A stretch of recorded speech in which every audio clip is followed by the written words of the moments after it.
Here's a great question that I get asked often, and it's, can I negotiate a deal with the home seller? I'm a home buyer, I'm looking to purchase a home. Can I negotiate with the seller to get that price down or get some other perks in my consideration for sending over an offer? And so yes, you can potentially work out deals with a home seller by negotiating things like price, closing costs, contingencies, or other terms of the sale. Now this depends on the market conditions and the seller's motivation, which the biggest one is the seller's motivation. How motivated are they to sell? And you gotta feel them out when you're a home buyer. You gotta take advantage of your buyer's agent's knowledge and see if they can, figure out how motivated the seller is, or you can just by viewing the home see how motivated a seller is. For example, if you're looking through a home, you're viewing a home and you see moving boxes all over the place, that means they gotta move, they gotta do something. Or maybe it's a divorce situation and you kind of get that vibe when you're there. You wanna know how motivated, or find out how motivated the seller is. So when you're negotiating with a seller, you want to point out key factors. You want to point out a market analysis of the home and what's going on in the neighborhood.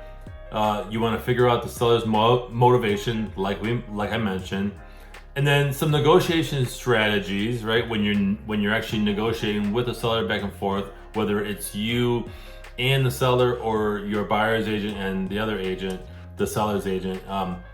Maybe offer a cash price. Maybe offer a flexible closing date. Offer to cover their closing costs, right, in exchange for a lower price on the home. Make it an as-is purchase. This was happening when we had the boom during and slightly after COVID. People were just saying, I'll purchase the home as is. You can write a personal letter. I'm not a fan of this one though, personal letters. I feel that they're not effective.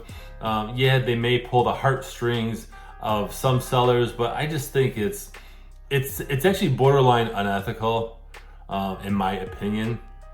And many sellers just are not really looking at that. They're looking at the numbers and the actual offer itself. So I'm not a fan of personal letters, but you could. I mean, what do you have to lose, right?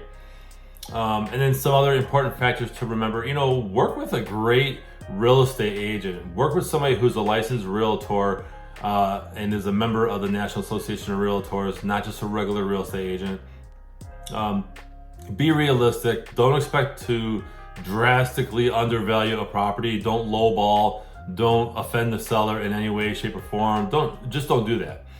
And then be prepared to walk away. You have to be prepared to walk away. Don't let your emotions get the best of you when you're negotiating. Be prepared to walk away. That's one of the great ways to negotiate with a seller, or make them feel like you're going to walk away.